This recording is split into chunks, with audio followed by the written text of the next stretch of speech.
많은 성도님들이 예배를 드리고 예배당을 빠져나간 후에 자리를 보면 흘리고 간 물건들이 곳곳에서 발견이 됩니다. 본인이 뭘 잃어버렸는지 잘 몰라서 안 찾아가는 경우도 있고요.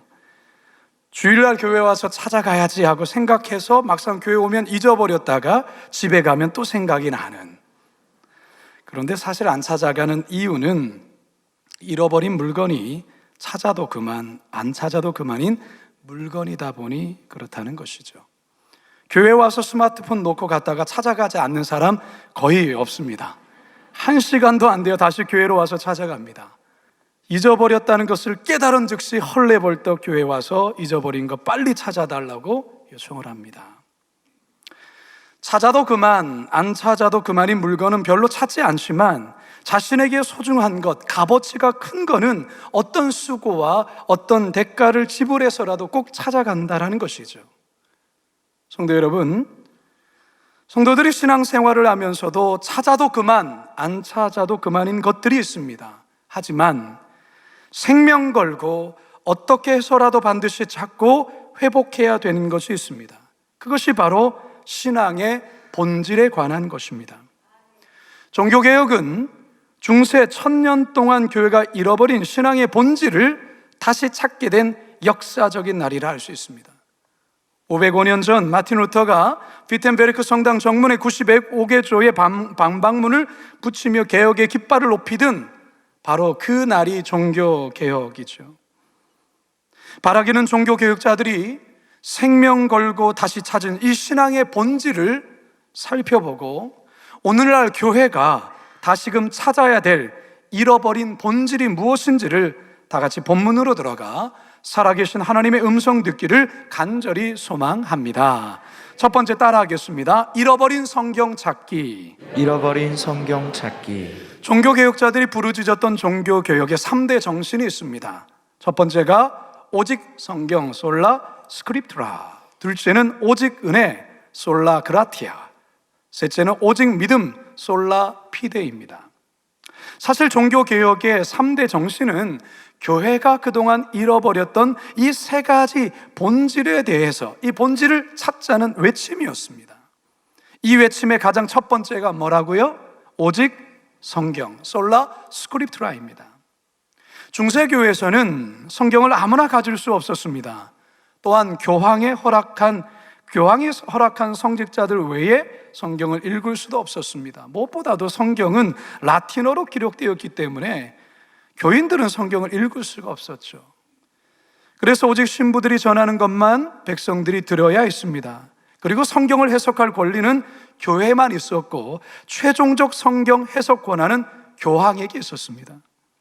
이처럼 중세 교회 시대의 성경은 그야말로 성직자의 전유물이었던 것입니다. 그러다 보니 성경에도 없는 여러 많은 교리들과 주장들을 마치 성경에서 말하는 것인 양 전해졌습니다. 마틴 루터가 종교개혁을 시작하게 된 것도 바로 이 이유에서였습니다. 중세교회의 모든 것들이 성경과는 너무나도 엇나간 것들이 너무 많은 거예요. 면죄부를 구입함으로 연옥에 있는 부모들이 천국으로 옮겨간다는 주장은 엉터리 주장이었어요. 루터는 너무나도 분노가 치밀어 95개조 반박문을 통해 죄는 회개를 통해 용서받고 오직 의인은 믿음으로 말미암아 사는 것이지 면죄부를 사서 인간의 속죄 받을 수 없다. 교황청은 무엇을 근거로 이런 거짓말을 하는지 답변하라. 이렇게 소리를 쳤던 것이죠. 결국 교황청은 루터를 파문했고 이로 인해 본격적인 마틴 루터의 종교개혁이 시작되었던 것입니다. 루터는 자국어인 독일어로 성경을 번역하는 일에 많은 시간을 헌신을 합니다. 신자들이 성경을 직접 읽고 이해해야 하나님의 뜻이 무엇인지를 알게 되고 무엇이 진리인지 무엇이 비진리인지를 분별할 수 있다라고 생각을 했던 것입니다. 결국 이 일을 해내고 말지요. 독일어로 성경이 번역되어 많은 이들에게 읽혀짐에 따라 종교개혁의 불길은 온 유럽을 강타하게 됩니다. 여러분, 성경을 발견하여 하나님의 말씀을 깨달음으로 부흥의 역사가 일어난 사례는 교회 역사 가운데 참 많았습니다.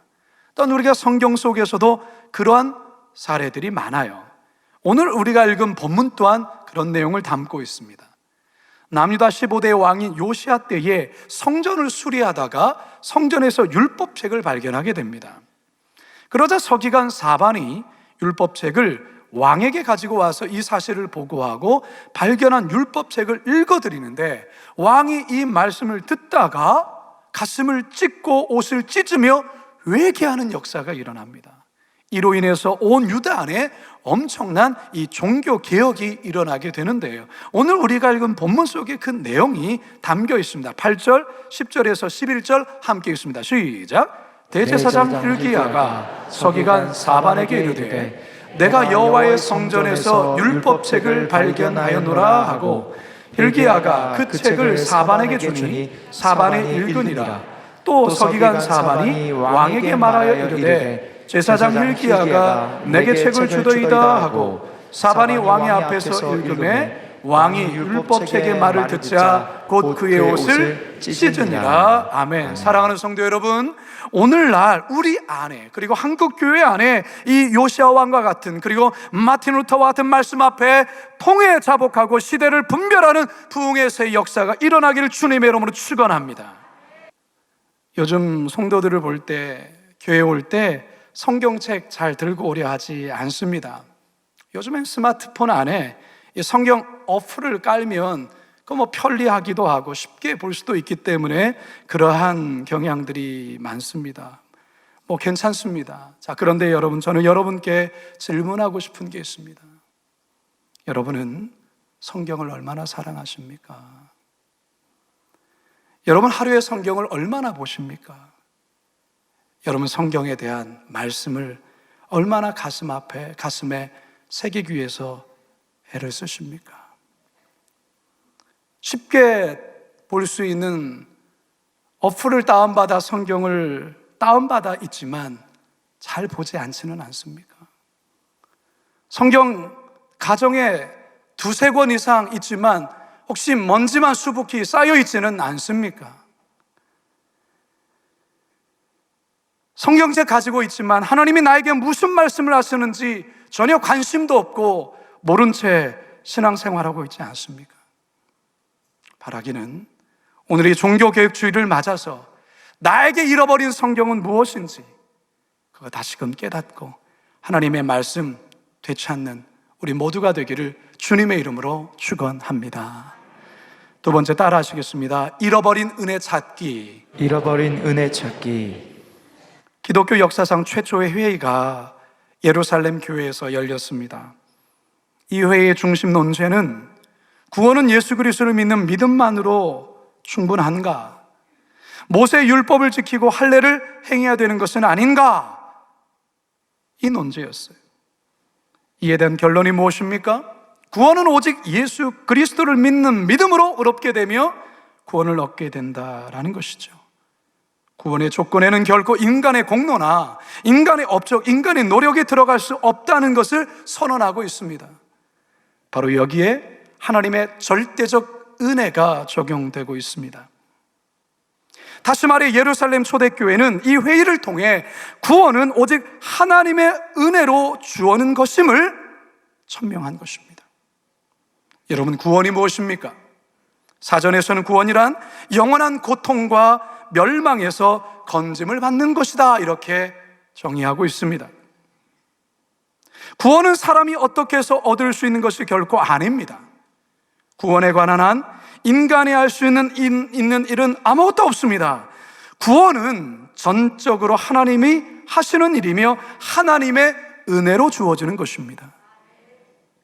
그래서 사도 바울은 에베소서 2장 8절에서 이렇게 선언을 했던 것이죠. 함께 읽습니다. 시작. 너희는 그 은혜에 의하여 믿음으로 말미암아 구원을 받았으니 이것은 너희에게서 난 것이 아니요 하나님의 선물이라. 자, 그런데 중세 교회는요, 이 바리새파 출신의 그리스도인들처럼 공로 사상, 공덕 사상에 깊이 물들어 있었어요. 다시 말해 덕을 많이 쌓고 공로가 인정되면 천국에 갈 수 있다는 것이죠.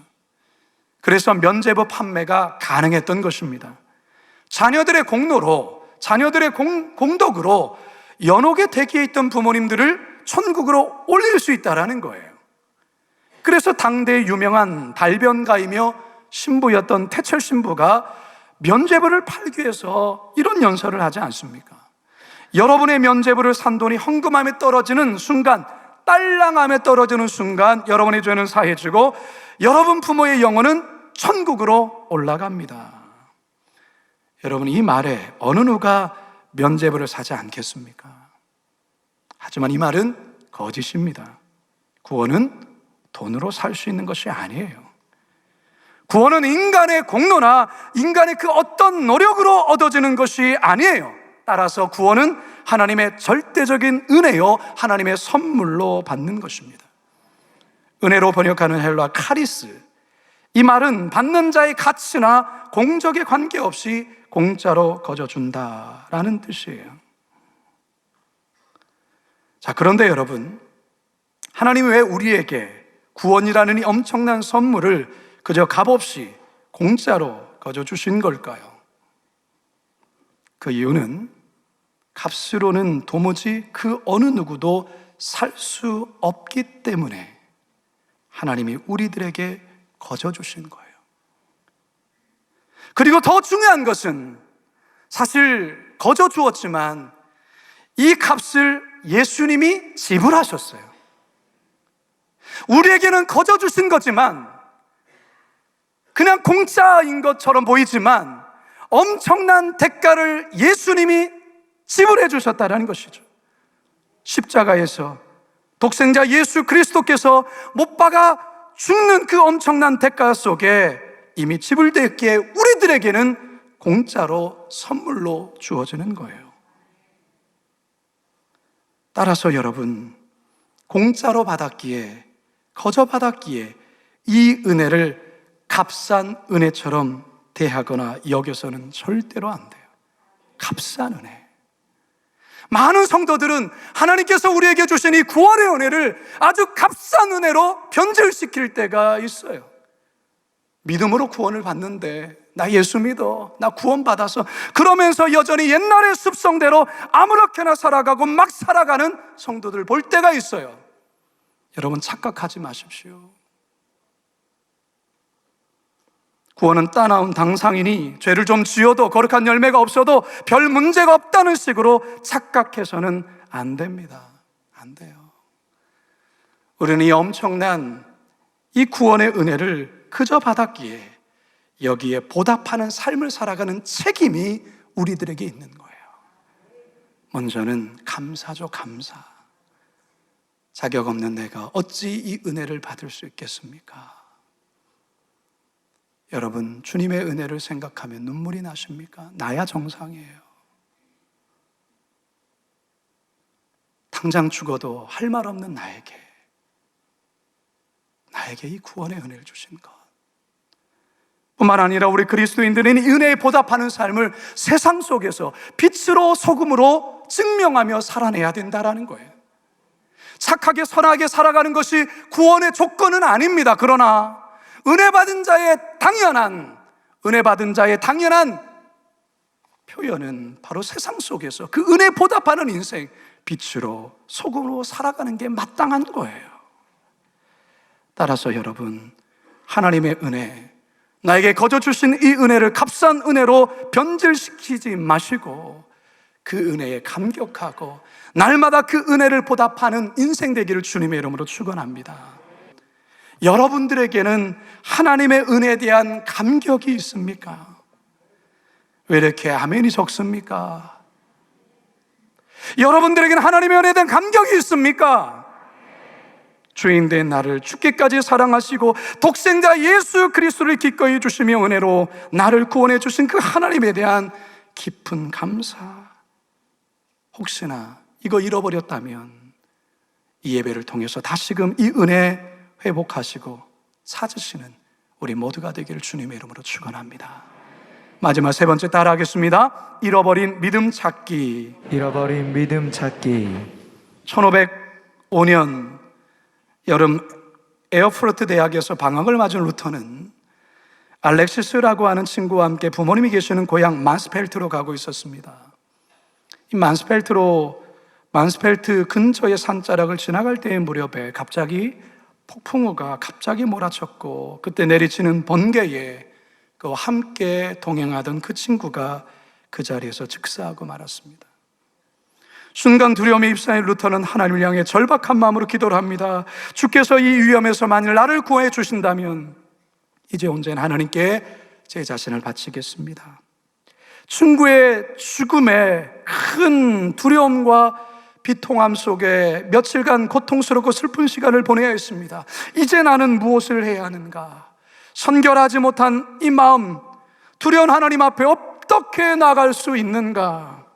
루터의 마음은 하나님께 대한 두려움으로 가득 찼습니다. 이제 나는 어찌해야 된단 말인가? 방학을 끝내고 학교로 돌아온 루터는 자신의 죄 문제를 해결할 길을 찾기 시작했습니다. 이를 위하여 최종적으로 선택한 길은 수도사의 길이었습니다. 수도사가 되어서 구원의 길을 찾기로 결심하죠. 그래서 루터는 엄격하기로 유명한 어거스틴파의 운든 수도원으로 들어가게 됩니다. 엄격한 금욕생활과 아주 무거운 고행 등을 행하며 그는 구원을 갈망했던 것이죠. 그는 그것에서 얼마나 열심히 노력하며 애를 썼는지 모릅니다. 후에 루터는 그때의 일을 회상하며 그는 이렇게 고백을 합니다. 만일 수도승이 수도원의 규칙으로 말미암아 천국에 갈 수 있다면 그 일로 나는 천국에 갔을 것입니다. 내가 만일 그 상황에서 좀 더 계속 밤을 새우고 더 기도하며 더 읽고 더 노동했다면 나는 결국 스스로 그곳에서 순교하고 말았을 것입니다.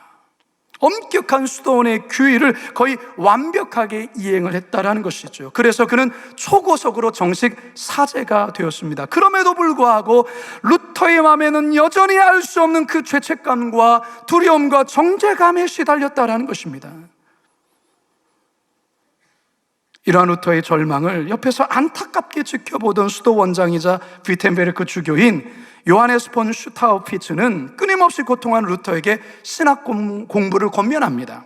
이 루터의 관심을 고행이나 금욕에서부터 성경으로 돌리도록 도와주려 했던 것입니다. 1508년 어느 날 루터는 조그만 탑 속에 앉아 로마서를 읽고 있었는데 로마서 1장 17절에 이르렀을 때 뭔가 모르는 섬광이 그의 뇌리를 스쳐갑니다. 오직 의인은 믿음으로 말미암아 살리라. 과연 믿음만으로 의인이 되기에 충분한가? 성경은 그렇게 말하고 있는데 이 말씀의 의미는 과연 무엇인가? 그는 깊이 묵상하고 깊이 고민하고 기도하는 가운데에 이 말씀으로 말미암아 오랜 절망과 좌절의 그 어둠의 터널에서 밝은 빛으로 나오게 됩니다. 그는 나중에 이렇게 고백하죠. 나는 하나님의 의가 믿음으로 말미암아 선물로 주어진다는 것을 알았습니다. 나는 그것이 자비로우신 하나님께서 믿는 자들에게 의롭다 하심을 선포하시는 수단임을 알았습니다. 나는 내가 새로 태어나는 것을 느꼈습니다. 모든 성경 말씀이 이제 나에게 이전과는 다르게 보였습니다. 나는 이제 하나님의 의로우심을 미워하는 대신 몹시 사랑하게 되었습니다. 결국 예수 그리스도를 믿는 믿음만이 멸망과 죄의 구렁텅이에서 자신을 구원하고 하나님의 의로운 자녀로 삼아주신다는 이 진리 앞에 루터는 변화되어 타락한 중세 교회를 개혁하는 일에 자신의 삶을 드리게 되었다는 것이죠. 사랑하는 성도 여러분, 하나님께서는 인간의 노력과 공로를 요구하시는 게 결코 아닙니다. 다만 우리의 죄를 대신하여 죽으신 예수 그리스도를 믿는 믿음을 요구하신다는 것이죠. 누구든지 예수 그리스도를 믿으면 죄를 사하여 주시고 의롭게 하시며 죄에서 구원하여 영원한 생명을 주시겠다라는 것입니다. 여러분께 질문합니다. 여러분은 오늘이라도 세상을 떠난다면 천국에 갈 확신이 있습니까? 다시 한번 질문합니다. 여러분들이 오늘 느닷없이 이 세상을 떠난다 할지라도 천국 앞에, 천국 문 안에 들어갈 확신이 있습니까? 무슨 근거입니까? 똑바로 말씀하셔야 돼요. 하나님을 믿으니까이 아니에요. 예수 그리스도께서 나를 위하여 십자가에 죽으시고 나를 위하여 살아나신 그 사실을 믿기 때문에 저는 그 공로로 천국에 들어갈 수 있습니다라는 이 확신과 믿음이 여러분의 입술로 고백되어야 된다는 거예요. 사랑하는 여러분, 종교개혁의 세 번째 정신이 무엇입니까? 오직 믿음, 솔라피데. 종교개혁을 통해서 교회가 잃어버렸던 본질은 믿음을 다시 찾게 되는 것이죠. 사도 바울이 에베소 교회를 향해 강조한 것이 바로 이것이에요. 다 같이 큰 소리로, 이건 여러분들 암송하셔야 돼요. 시작! 너희는 그 은혜에 의하여 믿음으로 말미암아 구원을 받았으니 이것은 너에게서 난 것이 아니요 하나님의 선물이라. 행위에서 난 것이 아니니 이는 누구든지 자랑하지 못하게 함이라. 아멘. 여러분, 코로나를 지나면서 혹시 이 믿음 희미해버리지는 않으셨습니까? 영상으로 예배드리는 것 귀한 거예요. 그런데요, 영상으로만 예배드려서는 안 돼요. 병원에서 도무지 교회에 나올 수 없는 상황에서 영상으로 예배드리는 것 귀한 것이죠. 저 먼 외국에 유학 가고 때로는 출장 가서 여기 올 수 없기 때문에 영상으로 예배드리는 것, 그거 귀한 거죠. 그러나 충분히 얼마든지 교회에 와서 예배 드릴 수 있음에도 불구하고 편리성 때문에, 습관 때문에 집안에서 영상으로만 예배 드려서는 안 돼요. 여러분, 혹시 이 믿음이 약해버렸다면, 약해져 있다면 이 믿음 다시 찾으셔야 돼요. 종교개혁주일은 오늘 이 주일을 통하여 이거 다시 찾으셔야 된다, 그 말인 것이죠. 믿음은 구원을 얻는 유일한 방법이자 기독교의 가장 중요한 신앙 원리입니다. 그리스도를 믿는 믿음이 우리의 신앙인들의 삶의 방식이자 삶의 표대여야 하는 것이에요. 여러분, 그리스도를 믿는다는 게 뭘 의미하는 건지 또 한 번 제가 설명하겠습니다. 그리스도를 믿는 자는 이제 더 이상 돈을 믿고 사는 자가 되어서는 안 돼요. 그리스도를 믿는 자는 더 이상 사람을 믿고 사는 자가 되어서는 안 돼요. 그리스도를 믿는 자는 자신을 믿고 사는 자가 되어서는 안 돼요. 그리스도만을 믿고 신뢰하며 살아가는 거예요. 중세 수도사들은 이런 말을 종종 했어요. 사람은 사랑할 대상이지 믿음의 대상이 아니다, 그렇게 말했어요. 사람은 믿음의 대상이 아니에요. 때론 나도 모르게 믿음의 대상이 주님에서 사람으로, 물질로, 그 어떤 것으로 바뀔 때가 있어요. 그럴 때 하나님 우리의 잘못된 믿음을 흔드시며 경고하실 때가 있어요. 그게 뭔지 압니까? 믿었던 사람이 나를 배신합니다. 믿었던 부동산이 나를 배신합니다. 믿었던 회사가 나를 배신합니다. 지금까지 나를 보호한다고 믿었던 그 모든 것이 흔들리기 시작할 때가 있습니다. 여러분, 그것은 믿음의 대상이 아니라는 거예요. 오직 예수 그리스도만을 믿는 그 믿음. 여러분, 이 시간 지금 여러분이 믿고 있는 믿음의 대상이 누구인지 다시 한번 점검해 보십시오. 입으로는 주님 주님 하면서 마음속에서는 그 어떤 다른 어떤 것, 그것이 때로는 돈이요, 때로는 자녀요, 세상의 성공이요, 그런 것이 나의 믿음의 대상으로 삼고 있는 것은 아닌가? 여러분 자신을 돌아보시라, 그 말인 거예요. 종교개혁주를 맞아서 오직 믿음, 솔라피데, 이거 회복하시기 바랍니다.